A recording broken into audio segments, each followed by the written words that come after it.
কৃষ্ণ কৃষ্ণ শুধু শ্রী কৃষ্ণ। কৃষ্ণ যখন কারাগারে জন্ম নিয়েছিল কংসের, যখন জন্ম নেয় নাই তখন কারাগারটা অন্ধকার ছিল, কিন্তু যখন জন্ম নিল কারাগার আলো হয়ে গেল। এখানে তত্ত্ব কি বোঝালো? যার কানে কৃষ্ণ নাম কোনোদিন ঢোকে নাই তার হৃদয় কারাগার চিরকাল অন্ধকারই থেকে যায়। আর যিনি কৃষ্ণ কথা হরিকথা শ্রবণ করেন এবং বলেন তার যে হৃদয় কারাগার চিরকাল আলোকিত। আপনারা যারা কীর্তন শুনতে এসছেন প্রত্যেকের হৃদয় কারাগার আলোকিত হয়ে যাবে। মায়েরা বিপদে পড়বেন তখন ভগবানের মন্দিরে গিয়ে কাঁদবেন। তখন কাঁদবেন কেন? এখন থেকে কাঁদুন, উনি আপনার জন্য হয়ে থাকবেন। এই জন্য সুস্থ থাকতে যিনি ভগবানকে ডাকতে পারেন, অসুস্থ হয়ে গেলেন না ডাকলেও হয়, তিনি আপনার পাশে এসে দাঁড়ান। এই জন্য শক্তি থাকতে ভগবানকে ডাকো, শক্তি হারা হয়ে ভগবানকে ডেকে কোনো লাভ নাই। যে গাছে ফুলটা ধরেছে ওই ফুলটা যদি গাছ থেকে নিচে পড়ে গেছে ও ফুলটা আর গোবিন্দ সেবায় কাজে লাগে না। যখন ফুলটা সুন্দর করে ফুটে ওঠে গাছের মধ্যে থাকে তখনই কাজে লাগে। এই দেহ ফুলটা যতক্ষণ গোবিন্দ সেবায় দেবার উপযোগী তখন দিন। যখন হাত চলবে না, পা চলবে না, চোখে দেখতে পাবেন না, তখন আর ভগবানকে দিয়ে কি লাভ আছে? তখন যে ভগবানের কোনো কাজে লাগবে না। ওই জন্য সময় থাকতে হরি বল বলো, নিতাই গৌর হরি বল।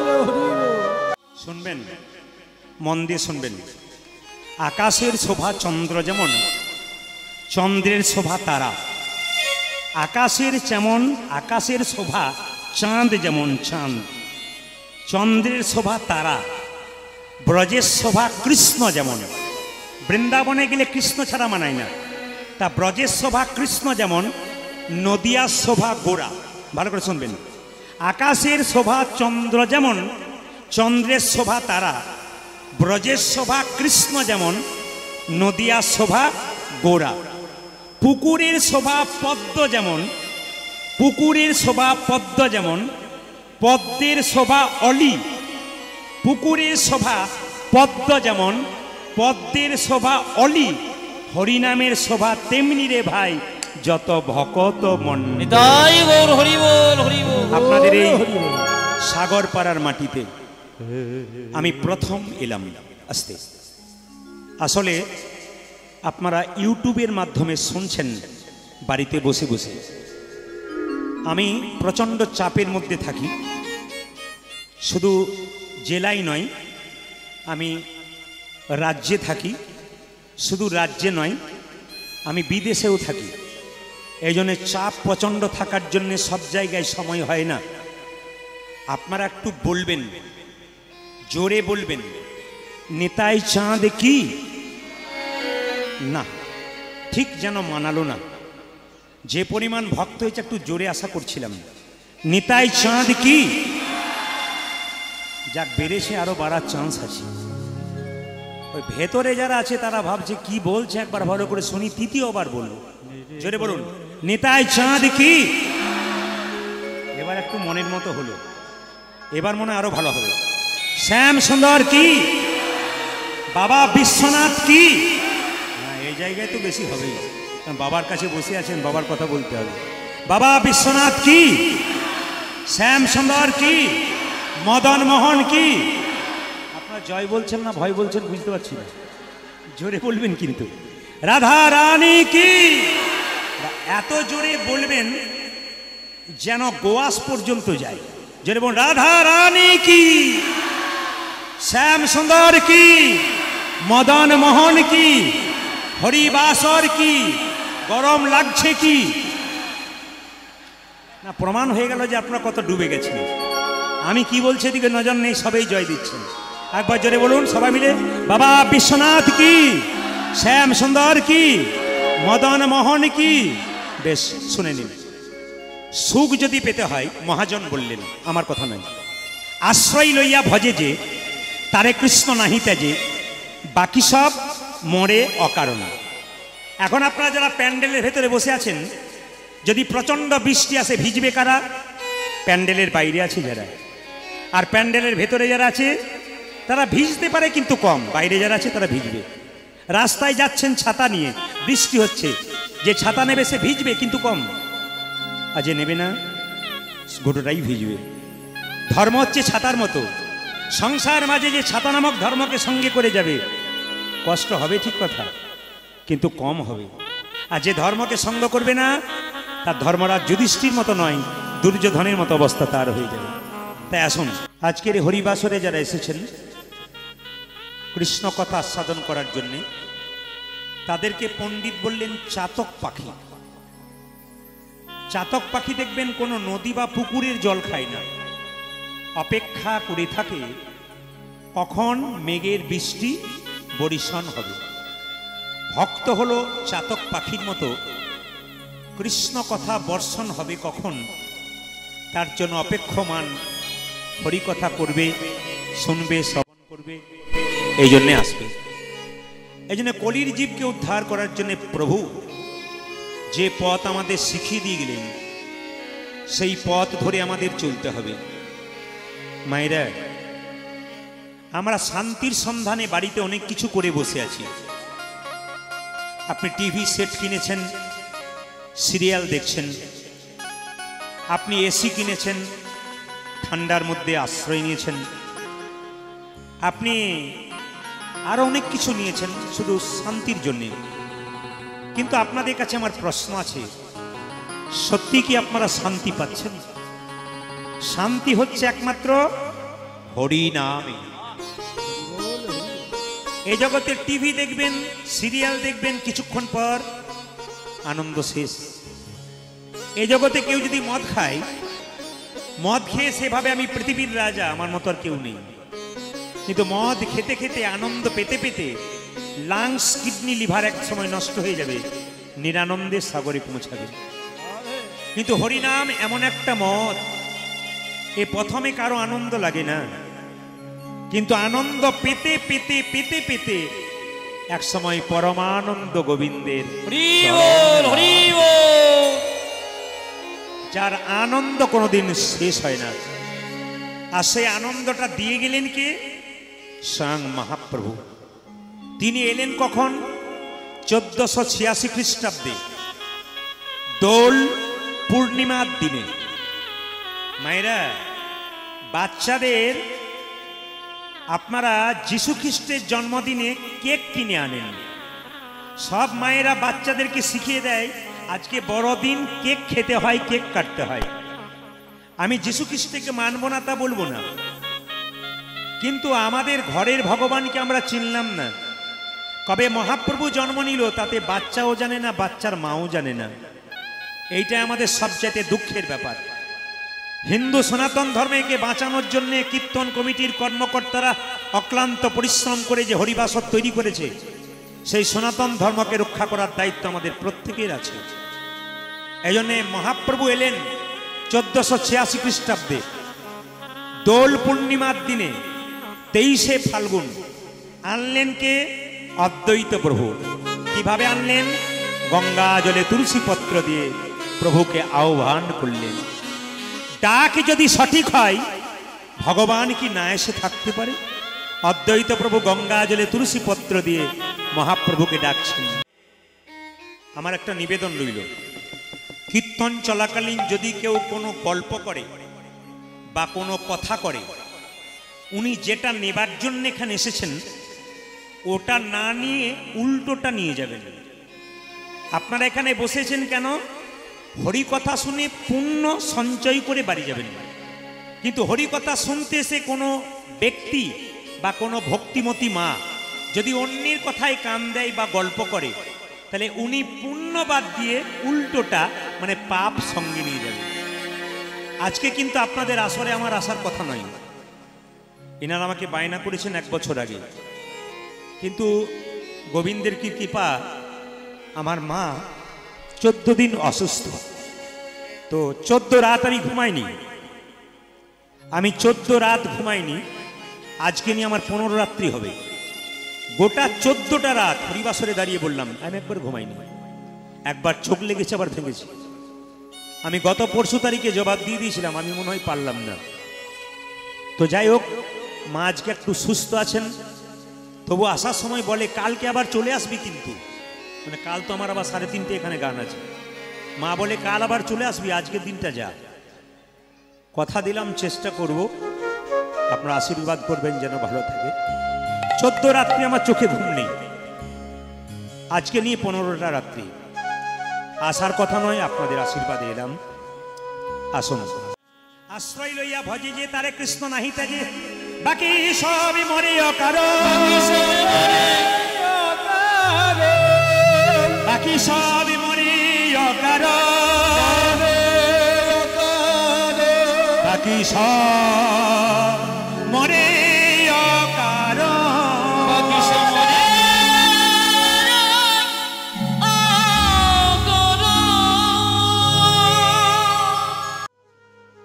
মহাপ্রভুকে আহ্বান করলেন অদ্বৈত প্রভু, এসো গৌর হরি, তুমি এসো গৌর হরি, তুমি অকুলের কান্ডারি, তুমি অকুলের কান্ডারে, সচন্দন তুলসী তোমার চরণ সেবা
এসো গৌর হরি,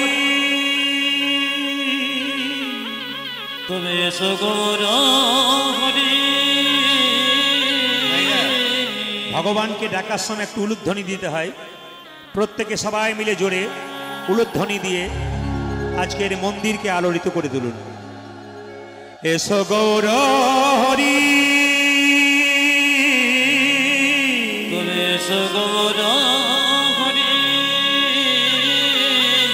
তুমি অকুলের কান্ডারি, তুমি অকুলের কান্ডারে।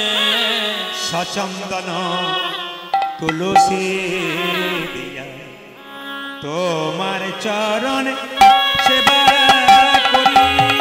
নিতাই গৌর হরি অকুলের কান্ডারে। সচন্দন তুলসী দিয়া তোমার চরণে সেবা করি। আপনাদের এই মহাপ্রভু নিতাই চাঁদকে ডেকে বললেন, দাদা অধম জীবের দ্বারে হরিনাম দাও। কিভাবে দেব? তুমি যাকে চোখে দেখবে তাকেই হরিনাম দেবে। শোনো দাদা, নয়নে দেখিবে যারে কৃষ্ণ নামে দেবে তার। দাদা নয়নে দেখিবে যারে কৃষ্ণ নামে দেবে করে। নয়নে দেখিবে যারে কৃষ্ণ নামে দেবে তার। নয়নে দেখিবে যারে কৃষ্ণ নামে দেবে ও মায়েরা, তারে। এইদিকে এইদিকে। শুধু যদি আপনি চুপচাপ কীর্তন করেন তাহলে আপনার হলো, আর যদি জোরে জোরে কীর্তন করেন আপনার তো হলো। যে কোনো দিন শোনে নাই, যে যদি শোনে তারও হয়ে গেল। এই জন্য মহাপ্রভু বলছে, যে আমায় ডাকে সে আমার ভক্ত, কিন্তু যে আমায় ডাকে আমার ভক্তকে ভালোবাসে সে হলো শ্রেষ্ঠ ভক্ত। আপনার একার হয়ে গেলে হবে না, যেন সবার হয় তার জন্য চেষ্টা করতে হবে। মহাপ্রভু যে পথটা আমাদের শিখিয়ে দিয়ে গেছেন ওটা আপনি একা করবেন তা নয়, আপনার দ্বারা যেন আরও 5 জন করতে পারে তার চেষ্টা করবেন। তাই নিতাই চাঁদকে বলল, দাদা তুমি যাকেই চোখে দেখবে তাকেই হরিনাম দেবে। নয়নে দেখিবে যারে কৃষ্ণ নামে দেবে তার। নয়নে দেখিবে যারে কৃষ্ণ নামে দেবে ও করে। যে নয়নে দেখিবে যারে কৃষ্ণ নামে দেবে তার। নয়নে দেখিবে যারে কৃষ্ণ নামে দেবে তারে। সাবধান যেন জাতির বিচারে করো না দান। জাতির বিচারে করো না ও দান। যেন জাতির বিচার করো না দাদা। যারে দেখবে নাম দেবে জাতির বিচারে করো না দান। ও গো যারে দেখবে নাম দেবে জাতির বিচার করো না দাদা। যারে দেখবে নাম দেবে জাতির বিচারে করো না দান। দাদা তুমি যারে দেখিবে নামে দেবে জাতের বিচারে করো না দাদা। কিছু মনে করবেন না, এখানে যদি ড্যান্স হাঙ্গামা হতো তাহলে একটা বাঁশের বেড়া দিত, একদিকে নারী একদিকে পুরুষ। কিন্তু হরিনাম কেমন দেখুন, কোনো জাতির বিচার নাই, প্রত্যেক জাতের মানুষ এসে বসতে পারে। এখানে নারী পুরুষের কোনো বিভেদ নাই, একসঙ্গে বসে আছে। কেন বলুন তো? এখানে কামের ব্যাপার না, এখানে প্রেমের ব্যাপার আছে। কেন? যিনি প্রেম দিয়েছেন চৈতন্য প্রভু যেখানে আছে সেখানে কাম থাকবে কেন? সেখানে তো প্রেম থাকবে। তাই দাদা তুমি যাকে চোখে দেখবে তাকে হরিনাম দেবে। দাদা নিতাই বলল, ভাই তুই তো বললি আমি যাকে চোখে দেখবো তাকে দেবো, কিন্তু যদি না নেয়? মহাপ্রভু কত সুন্দর পথ বলল, দাদা যদি কেউ হরিনাম না নেয় তবে একটা কাজ করো, কি? প্রথমে ধরিবে হাতি, যদি না চাই নাম নিতে। দাদা প্রথমে ধরিবে হাতে যদি না চাই নামে নিতে। প্রথমে ধরিবে হাতি, যদি না চাই নিতাই গৌর।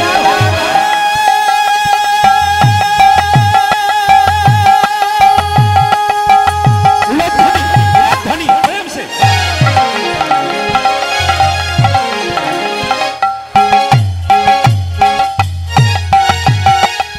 সানি দানি দাদা দাদা মাতা মাগা মাগা রে গারে সাসা। প্রথমে ধরিবে হাতে যদি না চাই নামে ও নিতে। যে প্রথমে ধরিবে হাতি, যদি না চাই নাম নিতে। প্রথমে ধরিবে হাতে যদি না জানাম নিতে। এই যে হাতে ধরে বলবে হরি, হাতে ধরে বলবে হরি। হাতে ধরে বলবে হরি, বলাবে হরি বলবে হরি, হাতে ধরে বলবে ও হরি। তুমি বলা রে হরি বলবে হরি হাতে ধরে বলবে হরি। যে বলাবে হরি